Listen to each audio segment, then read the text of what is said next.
23 juin 1985. Si je n'avais pas vécu cet affreux pas possible, je n'aurais jamais cherché la porte du seul possible, P majuscule. C'est ce que Sri Aurobindo appelle un être de transition. 24 juin 1985, matin. Tout est un manteau de mensonges physiques et sensoriels sur une réalité matérielle miraculeuse. Quand on tire le manteau de mensonges, on sent que c'est cruel, entre guillemets, point d'exclamation, entre parenthèses. C'est-à-dire qu'on sent la cruauté qui s'en va. C'était là et on ne s'en apercevait pas. Et la mort était là et on ne s'en apercevait pas. Ça fait mal quand ça part. C'est comme de déraciner un invisible cancer. Alors on voit le formidable mensonge et la grande illusion du monde où la cruauté et la mort et le cancer veulent vous faire croire que vous allez mourir si vous osez y toucher. On préfère mourir d'un cancer naturel, entre guillemets, et d'une mort naturelle, entre guillemets. De quoi est-il mort ? Demande-t-il. On meurt tous d'un mensonge. C'est la seule cause de la mort. Ce qui fait vraiment mal, c'est de, en italique, s'apercevoir que c'était là. Le soir, au lieu de nettoyer leurs égouts, ils préfèrent les décorer. Allusion à Mère Teresa. Alors les égouts leur sautent un peu partout à la figure. Mais ils ne comprennent pas. Article de journal. 325 morts. On suspecte une explosion à bord. Londres, 23 juin. Un jumbo jet d'Air India en provenance de Montréal et en route vers l'aéroport de Heathrow s'est écrasé dans l'Atlantique à 140 km à l'ouest de l'Irlande, apparemment suite à une explosion. Les 325 personnes à bord sont toutes mortes. Pendant l'opération de cet après-midi, tout d'un coup, le cerveau, la substance cérébrale, s'est ouvert en deux. Rien à voir avec la conscience, entre guillemets.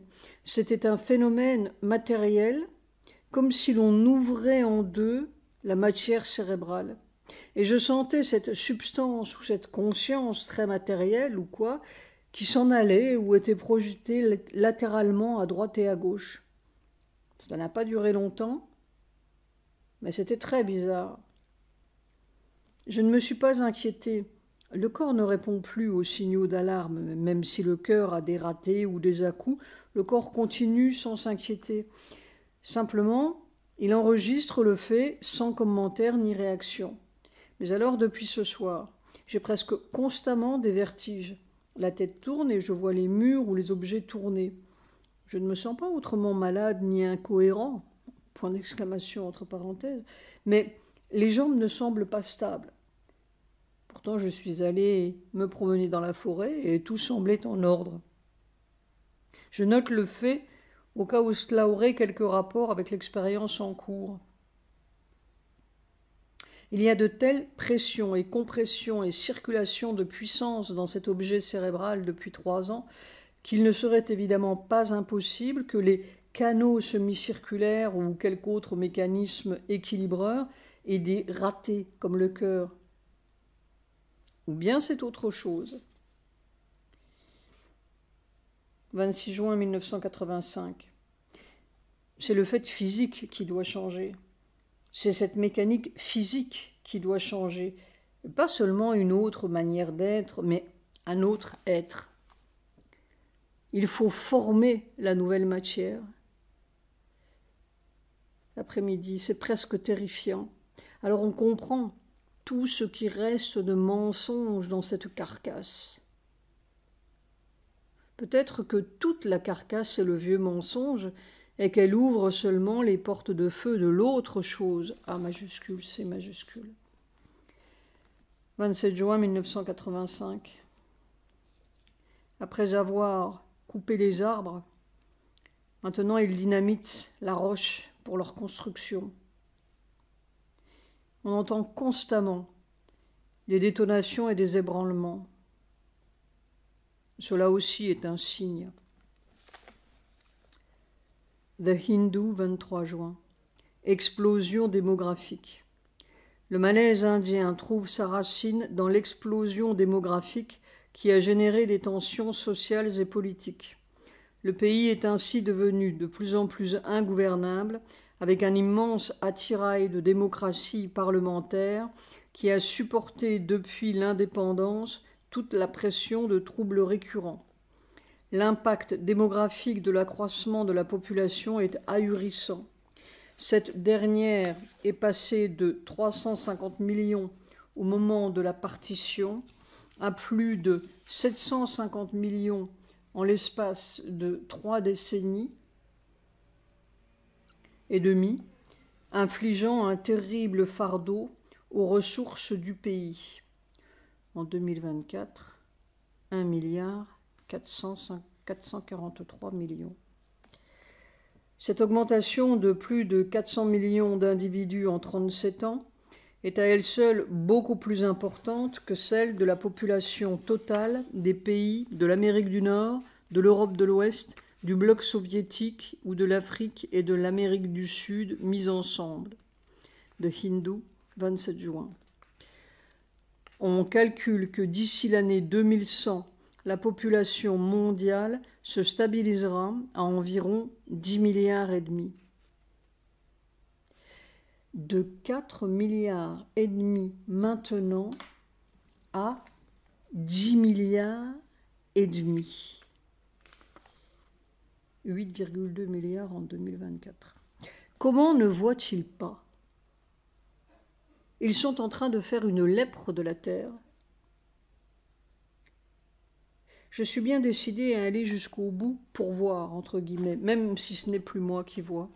Cette structure physique, tout cet agglomérat qui forme un corps individuel, donne la sensation d'une cotte de mailles très serrée. Alors on coule jusqu'au fond, entre guillemets, de la bouilloire. Mais on ne sait pas où est le fond, point d'exclamation, entre parenthèses. Et plus on coule, s'enfonce, plus l'invasion de puissance devient formidable, sans limite, pourrait-on dire, comme une masse d'énergie dense, incandescente. Pourtant, ça ne brûle pas.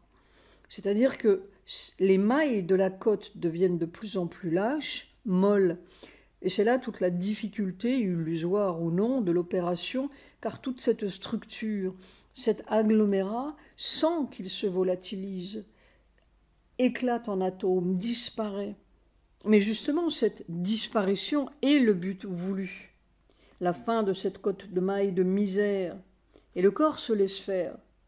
Il coule dans cette invasion de puissance. Il se laisse aller autant qu'il peut, en dépit des névralgies, avec une intense certitude de « c'est toi ». C'est la seule certitude dans cette espèce de cataclysme.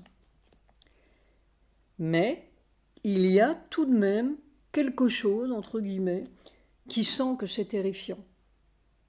Je me demande si ce quelque chose n'est pas la côte de mailles elle-même, la croûte de mensonges qui recouvre cette formidable réalité difficile à supporter. Mais difficile à supporter pour le mensonge, pour cette fichue côte de mailles.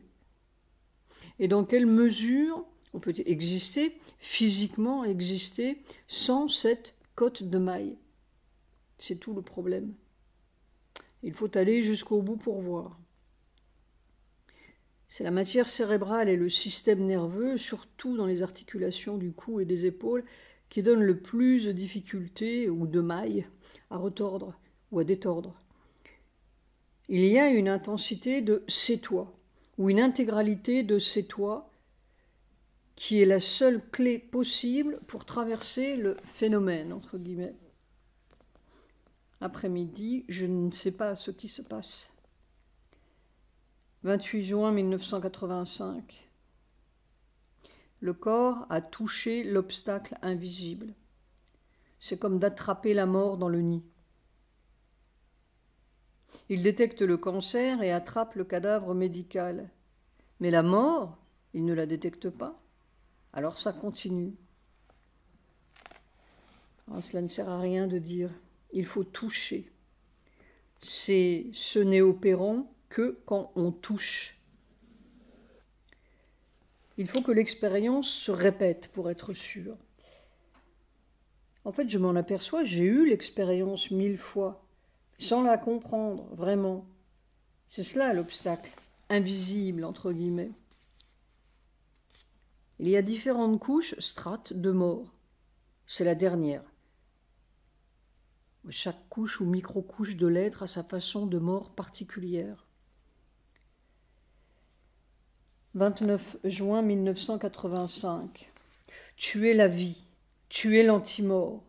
C'est la mort qui essaie de simuler la mort. Simuler en lettres capitales. J'ai passé 1h30 ce matin à traverser le piège, le simulacre. Son dernier truc, c'est « Oh, il faut traverser la dernière épreuve. » Et elle essaie d'être aussi convaincante qu'elle peut. Soir. Vision de Sujata. Cette nuit du 28 au 29, Sujata voit ceci. Mère me donne rendez-vous au samadhi. Pour faire un travail? Ô mère, toi qui as été tant trahi, si un de tes enfants pouvait t'aider à sortir de là, défaire ce mensonge.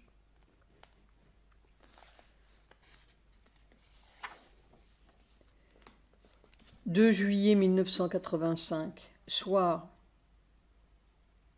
La sensation que mère se matérialise par grandes bouffées ou grands spasmes, c'est un grand mystère.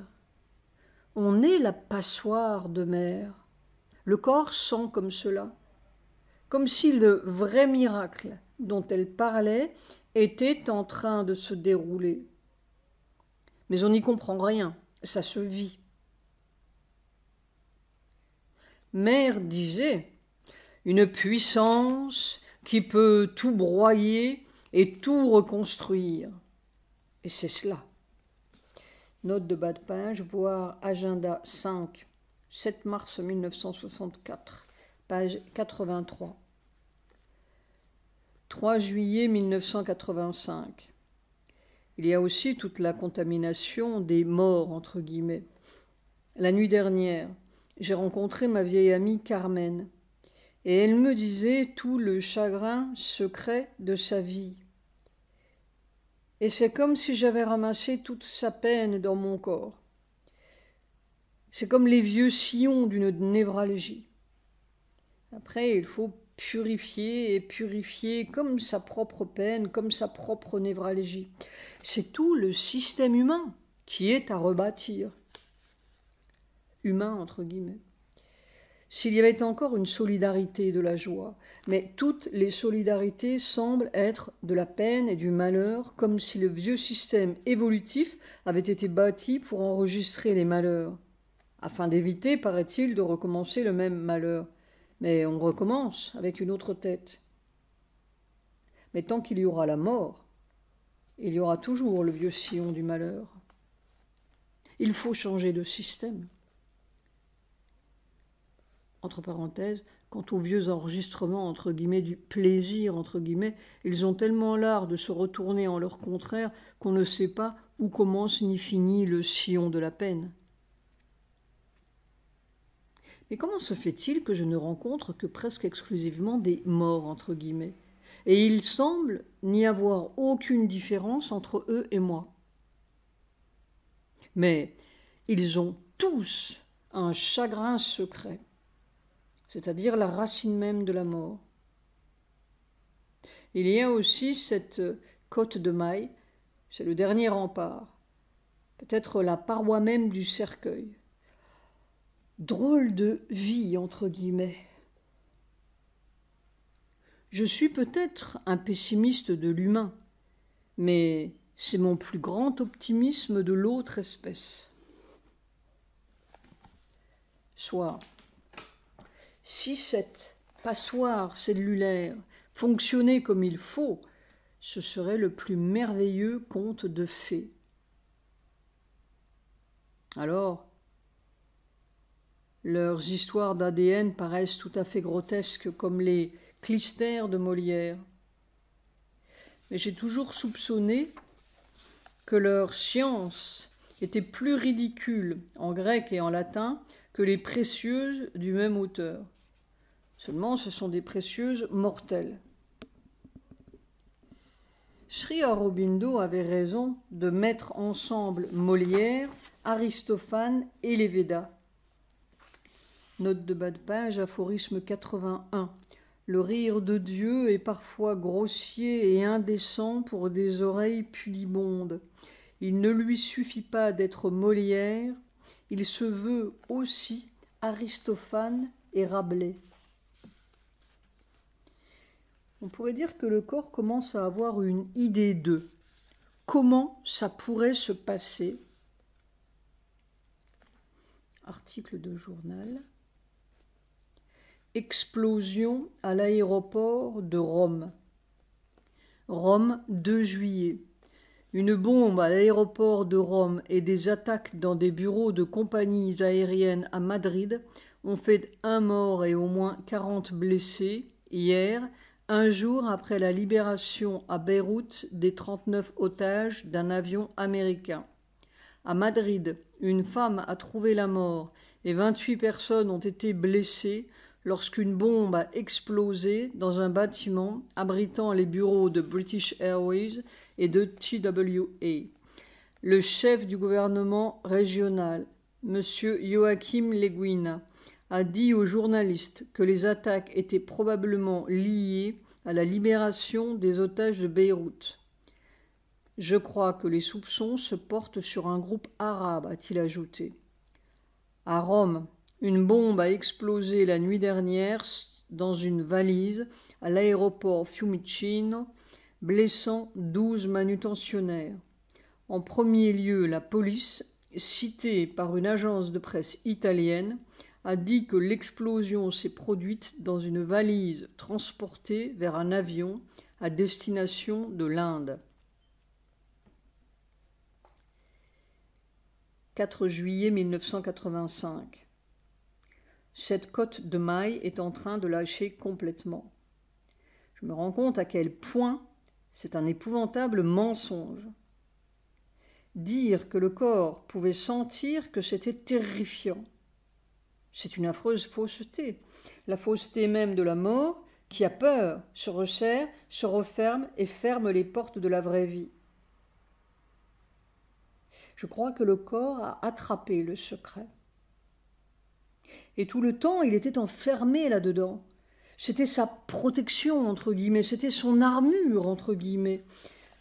La vie se défend farouchement de la vraie vie, V majuscule. C'est le restant de la carapace sous-marine. C'est toujours la même découverte. La mort veut nous faire croire qu'elle est la vie même et que sans elle, on meurt. Il faut mourir à la mort, c'est exactement cela. Il n'y a qu'elle qui meurt. Tout cet affreux mensonge qui veut nous faire croire et voir et sentir qu'il est la vie. Ah, tout est à l'envers.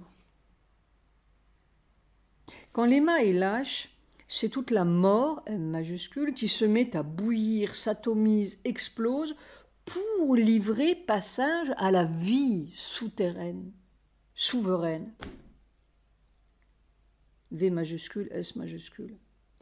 J'ai l'impression que ce sont les murs même de la tombe de mer qui sont en train de crouler. Le tunnel jusqu'à elle est fait. Je repense à toutes mes rencontres avec ces gens qui sont censément morts, entre guillemets. Ce qui me frappe, c'est le naturel de ces rencontres. Non seulement je ne pense pas ou je ne sens pas qu'ils sont morts et que moi je suis vivant, mais c'est tout naturel. C'est même plus simple et plus direct que dans la soi-disant vie. Plus vrai aussi. Comme si on allait directement aux faits, aux choses, sans toutes les inutilités et les masques de la vie.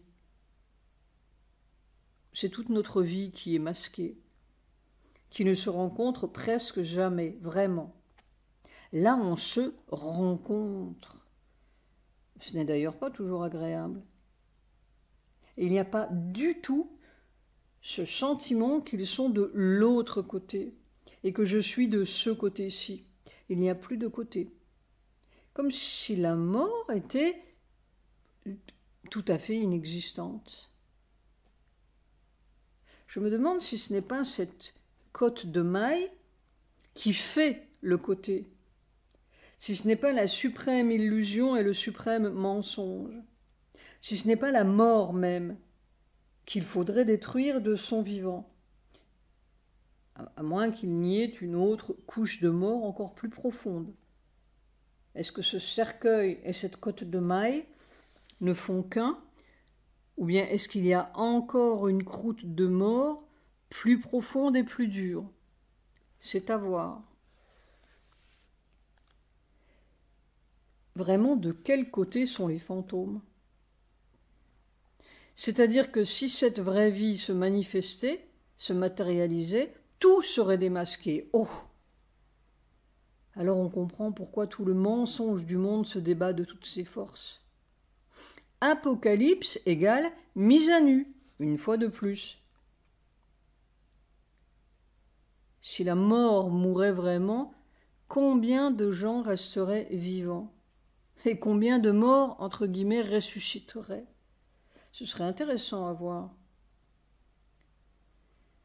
Soir, entendons-nous bien, cette côte de maille, entre guillemets, ou ce cercueil, point d'interrogation, mais il faut voir, ce n'est pas simplement ce qui sépare le monde des vivants, entre guillemets, du monde des morts, entre guillemets.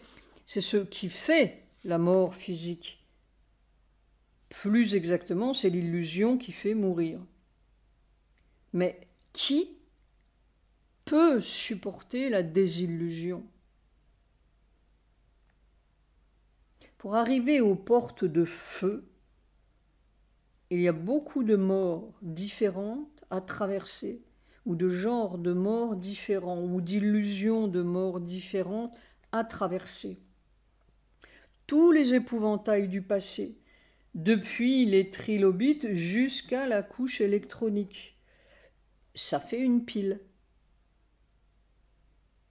Notons que l'Homo electronicus est un phylum assez dégénéré de l'Homo sapiens. Son apparition date de quelque part entre Darwin et le père Ubu. Son apogée commence sous l'ère nazie. On chercherait en vain un Molière du clistère électronique. Les gens disent, je l'ai entendu 1000 fois, c'est tout de même merveilleux ce qu'ils arrivent à faire. Oui, plus c'est merveilleux, plus c'est dégoûtant. Plus il se perfectionne, plus la prison devient emprisonnante. Sri Aurobindo disait cela si simplement. Ils ont créé plus de problèmes qu'ils n'en ont résolus. 6 juillet 1985, soir. Maintenant, c'est la jambe gauche qui est atteinte à la racine du nerf, au bas de la colonne vertébrale. Évidemment, le système nerveux humain n'est pas fait pour supporter pareil influx. Mère parlait de faiblesse des nerfs, point d'exclamation, entre parenthèses. Maintenant, je comprends. Sans avoir jamais pu imaginer que la Shakti pût être une difficulté pour elle, point d'exclamation, entre parenthèses. Ce n'était pas le manque de vitamines ou de nourriture, ni même sa colonne vertébrale qui faisait la difficulté de Mère, mais cette puissance trop, entre guillemets, formidable pour aucun système humain. C'est fou, fou. Le corps se laisse fondre autant qu'il peut, sans résistance aucune. Mais les nerfs ont beaucoup de difficultés à fondre, Le cerveau aussi a beaucoup de mal à laisser passer cet assaut de puissance dense. Je ne sais pas que faire. Et je me dis qu'il faudrait se dépêcher, entre guillemets, avant que ce corps ne devienne inutilisable. Mais se dépêcher de quoi? La seule chose que je puisse imaginer, c'est cette transmatérialisation, cette puissance formidable qui traverse toutes les cellules et s'agglutine ou s'agglomère, se coagule, lentement, lentement, de plus en plus, jusqu'à ce qu'elle atteigne la densité matérielle voulue pour former un nouveau corps matériel. Je n'arrive pas à imaginer que ce vieux corps névralgique puisse s'assouplir ou étaler ses nerfs et sa substance. Il y a une limite de souplesse des matériaux. Il y a un calibrage. Les cellules et tissus peuvent fondre dans une grande mesure, disparaître, s'annuler. Mais les nerfs sont des conducteurs, des véhicules, et les conduits sont trop petits. Comment faire disparaître, entre guillemets, les nerfs? Même le système circulatoire a des difficultés. Tous les conduits, entre guillemets, ont des difficultés. Et cet après-midi, il y avait de fortes irrégularités, arythmies cardiaques. Je ne m'en préoccupe pas et cela n'inquiète pas mon corps. La pompe fonctionnera tant qu'elle peut. Mais les nerfs, c'est comme de faire passer un courant de 10 000 watts dans une petite ampoule de lampe de chevet. Les filaments sautent. C'est mathématique et mécanique. Je n'ai pas de réponse au problème.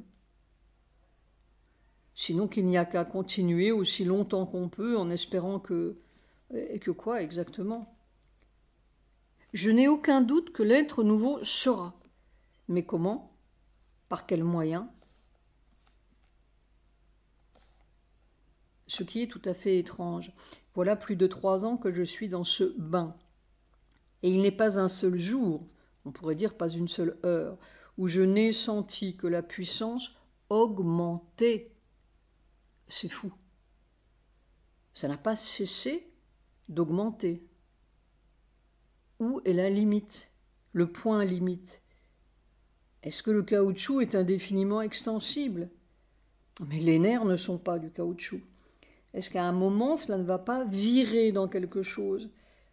C'est presque une question de mécanique atomique. Il doit bien y avoir aussi une mécanique divine inattendue. Vision. PS. Cette nuit du 6 au 7, c'est amusant, je voulais acheter de nouveaux lacets pour mes chaussures.